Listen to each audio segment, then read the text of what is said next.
The second half of the college football season begins this week with week 7, and what a week we're in store for. We have got a top 10 matchup.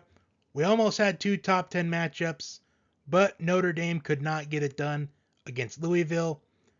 What a week we had last week. The Red River rivalry went down to the wire. Miami loses in the most shameful ending to a college football game I have ever seen in all my years of watching college football. Texas A&M fell just short of upsetting Alabama. USC had to win in triple overtime against Arizona. What does week 7 have in store for us? We'll find out on Saturday. But the 7 matchups on the docket for this week: Iowa and Wisconsin, Missouri and Kentucky, Texas A&M and Tennessee, Miami and North Carolina, UCLA and Oregon State, USC and Notre Dame, and our game of the week, Oregon and Washington. Without further ado, let's get right into the week 7 college football predictions. Our first matchup on the docket this week: Iowa and Wisconsin. Now, I get that's not the most exciting matchup of the week, but this is for first place in the Big Ten West, a division where I've talked all season about how there is no team in that division that sticks out to me as a favorite in that division, as I think it's going to be a division up for grabs the entire season. But for this game to establish themselves in first place. For Iowa, in the beginning of the season, there was a ultimatum for Iowa offensive coordinator Brian Ferentz to have the Hawkeyes average 25 points per game for him to keep his job. And how is he doing so far? 21.8 points per game, which is 104th. And total offense, they are 130th, only averaging 249.2 yards per game. However, one thing going about Iowa is they're a very disciplined team. They are 4th in fewest penalties accumulated. But Iowa, they are down to backup quarterback Deacon Hill for the rest of the year. As starting quarterback Cade McNamara, he suffered a season-ending injury against Michigan State a couple weeks ago. So now they turn to Deacon Hill. And Deacon Hill has not looked at least that impressive from a statistical standpoint, as I do think that he's going to have to make big plays in this game if they're going to pull off this upset on the road. But the one positive for Iowa, as this does feel like a runaway game for Wisconsin, as I expect Braylon Allen to really carry Wisconsin in this matchup. Wisconsin, their defense is not as good this season as what we're used to seeing, as they are outside the top 50 in total defense. But I don't know if it matters, as Deacon Hill has yet to at least do something that sticks out as a quarterback that can lead Iowa to winning big games like this, as he has looked like a game manager at best.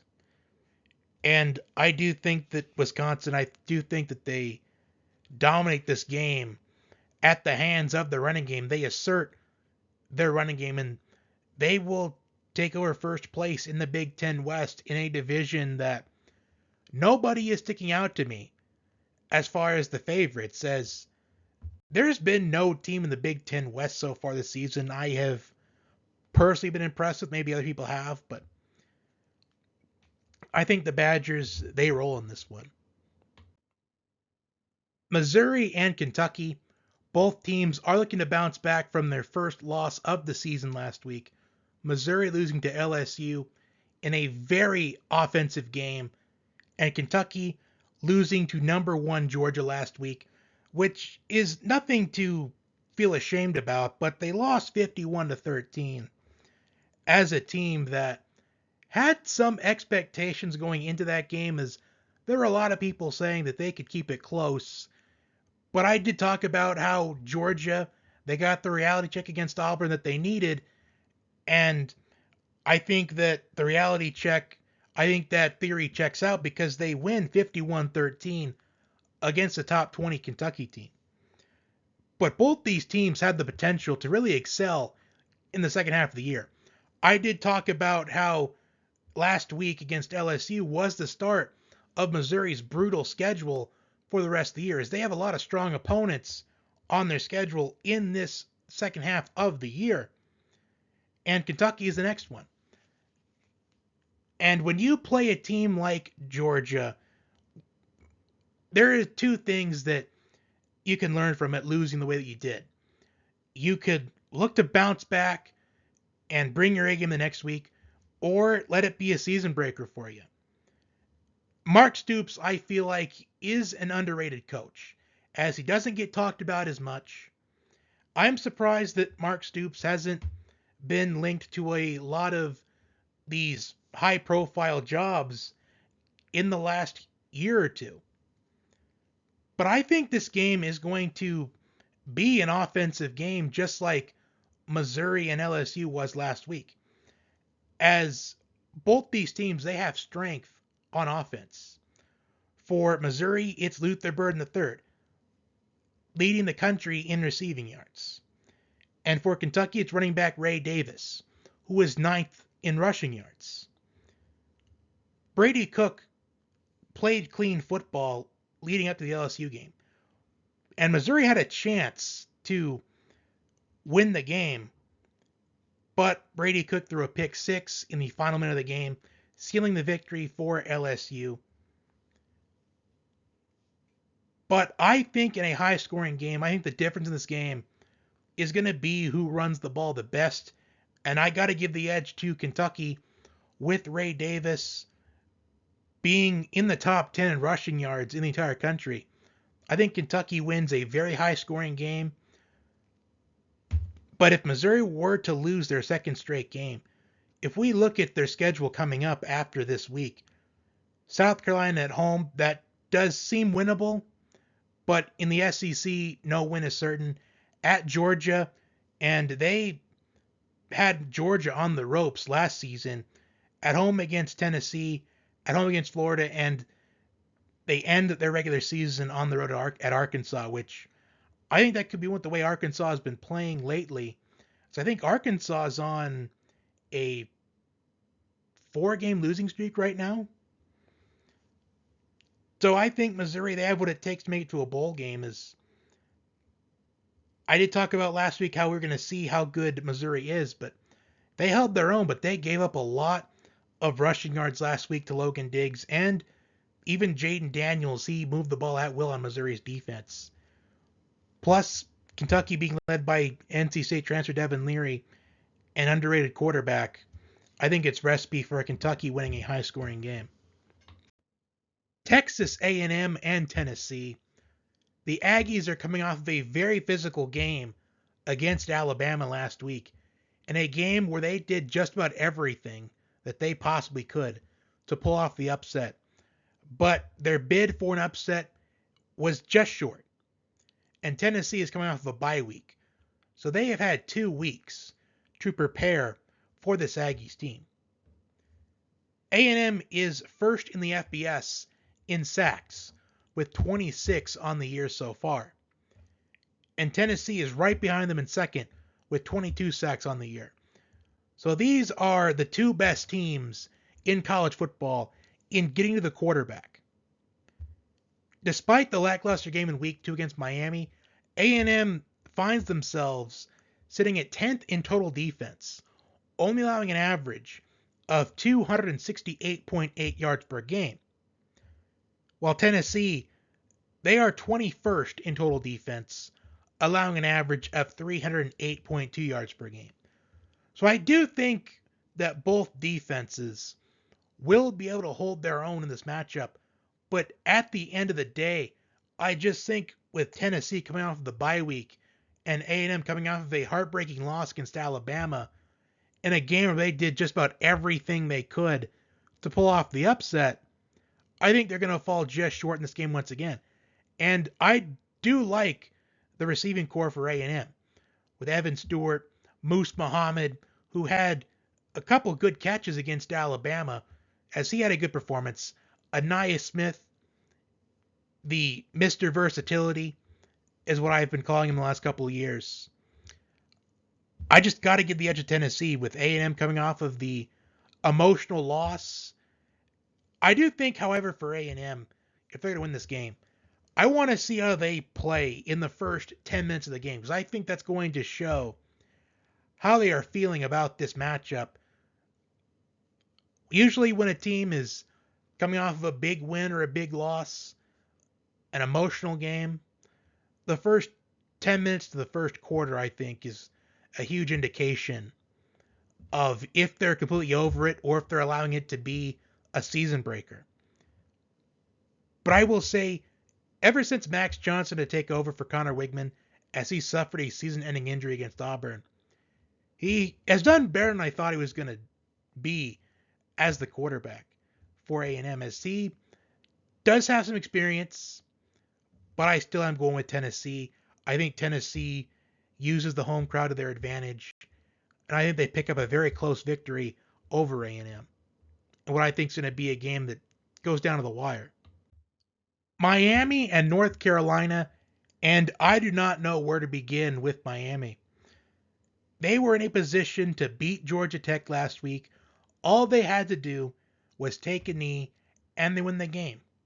But they decided to run the ball on third down. And ultimately, it's a fumble. Georgia Tech recovers, and Haynes King leads a 4-play touchdown drive in 25 seconds to win at the very end, handing Miami their first loss of the year. It turns out that offensive coordinator Shannon Dawson, he confirmed he called the run play on third down. And I made a YouTube short about my theory on why they didn't take a knee on third down. I talked about how running back Donald Chaney Jr. was sitting at 99 rushing yards before that play, and they probably wanted him to get to 100 yards rushing because, let's just face it, we're in a day and age where all that matters are stats and egos. As we live in a world where everybody plays fantasy football, even though college fantasy football is not played as often as NFL fantasy football, it's still being played by some people. But we're in a day and age where it's about stats and ego and numbers, not about winning games. But if I'm Mario Cristobal, I am holding myself accountable for this game. But then you also got to think at the same time, Miami should not have been in a situation where they even had to consider having to take a knee in victory formation at the end of that game, with what the score being what it was at the time. As Tyler Van Dyke, he threw, I believe, 2 interceptions in that game. So Tyler Van Dyke did not have the best game in the slightest. But how does Miami bounce back against a North Carolina team that is led by Drake May, a Heisman contender, and at least the number 2 quarterback in the draft class, only behind Caleb Williams? But they got a big boost recently. Tez Walker was granted eligibility to play this season. But let's just face it, it was because the NCAA, they faced harassment from a lot of fans as they were harassing them with messages, calling them hypocrites. But to be honest, they are kind of hypocrites sometimes. Well, mostly. I mean, you don't let Tez Walker play until like at this point in the year when JT Daniels can play at about every single school he can think of for the last 6 years. But they get a big boost in their passing game with Tez Walker being eligible. And I do believe Cam Kitchens, he came back from Miami last week. So that's a big boost for Miami's defense for this matchup, as he has missed the last few weeks. But I think Miami, they're going to play the chip on their shoulder, because Miami, they're the laughingstock of college football this week. And I think they win with their defense. North Carolina, they have not played a defense so far this season like Miami's. They lead the country in rushing yards. They lead the country in rushing yards allowed only 58 per game, and they're ninth in total defense, only allowing an average of 268.4 yards per game. And we've seen in in the first half of the season that Miami, they can run the football very well. As Donald Chaney Jr. had over 100 yards last week, Henry Parrish Jr., he's good at running the football as well. And I think Miami pulls off the upset in this game, and what I think has the potential of being a high-scoring game, but I would not be surprised if Miami's defense, they play the chip on their shoulder, and Drake May has his worst game of the season. UCLA and Oregon State. And I'm going to be honest, this game feels like a coin flip to me. I don't know which direction to go in, but this is my least confident pick of the week. Do I side with UCLA and their defense and their running game? UCLA is only allowing an average of 3.74 yards per play, which is the best in college football. They're second in run defense, only allowing an average of 64.6 rushing yards per game. They're fifth in total defense, only allowing an average of 252.2 yards per game. Running backs Carson Steele, transfer to Ball State, and TJ Harden. Carson Steele is averaging 5.8 yards per carry, TJ Harden 6.1 yards per carry. But Dante Moore, the freshman quarterback for UCLA, he's only completing 53.1% of his passes. And I feel like for UCLA to win this game, Dante Moore is going to have to make big completions in this game. Or do I side with Oregon State? Damian Martinez leads the Pac-12 in rushing yards with 586. DJU, the Clemson transfer, 13 touchdown passes and 4 interceptions this season, including 5 touchdown passes last week against Cal. So am I going with UCLA or Oregon State? If UCLA were to win this game, I feel like it'd be their defense having another phenomenal game, because I just don't think Dante Moore can go on the road and have a phenomenal game yet. As his first big test on the road was a couple weeks ago against Utah, and it was a 14-7 defensive slugfest. So in this matchup, even though UCLA, they have the better defense, I've got to go with the better running back in this matchup of Damian Martinez. Even though Carson Steele, he did well at Ball State last year. In fact, Carson Steele was a top 10 rusher in college football last year. I got to go with the more experienced quarterback in this game in DJU. And I'm going to go with Oregon State in this matchup. But again, this is my least confident pick of the week. And if you were tailing my picks in confidence rankings, Oregon State would be at 1 for the least confident. Because this matchup, I really had a hard time deciding, but I'm siding with not only the home team in Oregon State, but the better running back so far this season and the more experienced quarterback in this matchup. USC and Notre Dame.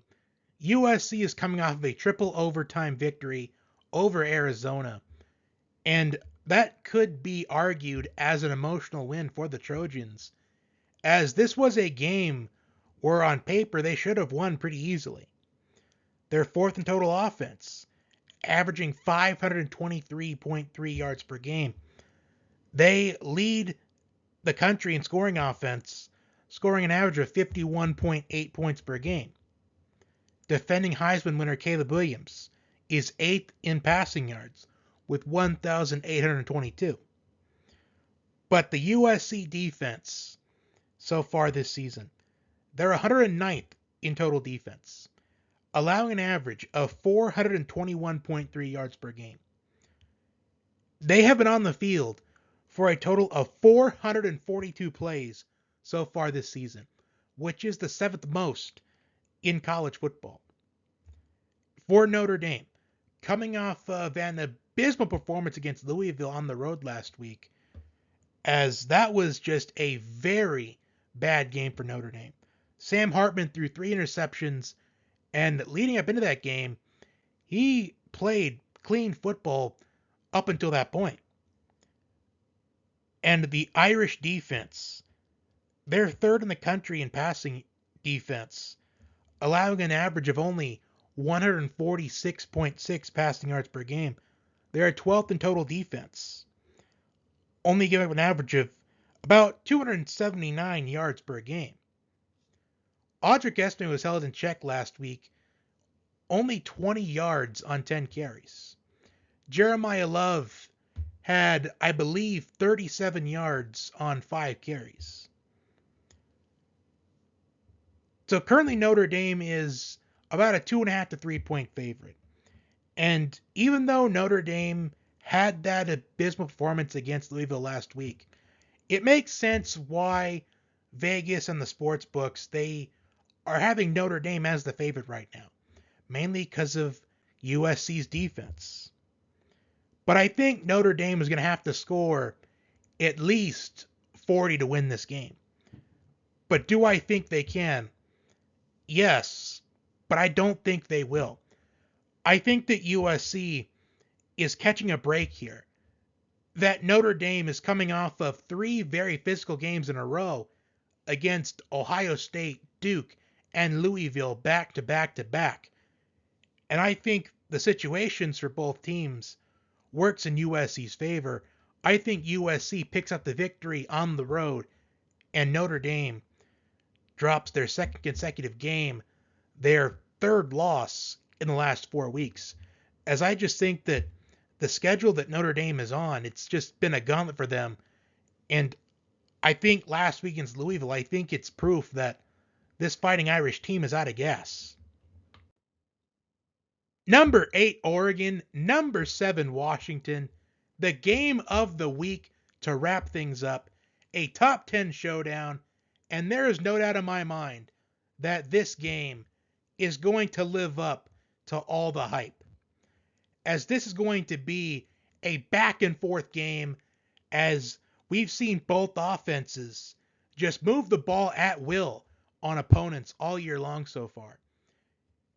Washington, they have the least amount of third down attempts with only 48.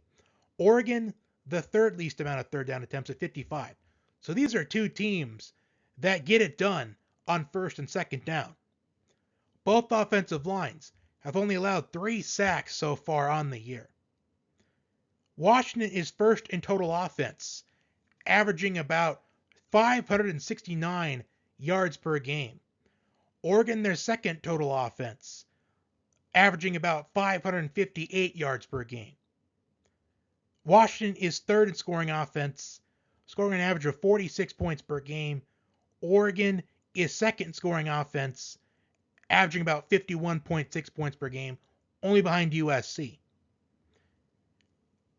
Now, I think Washington, they have the best receiving core in college football with Rome Odunze, Jalen McMillan, and Jalen Polk.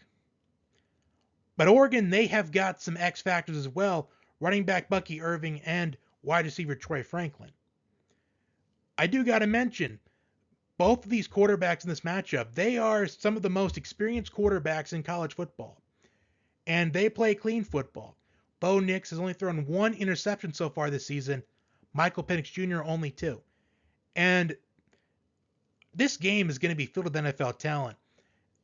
The guys I've already mentioned, and the quarterbacks, I think they're both capable of being solid NFL quarterbacks, depending on which situations they end up falling to in the NFL.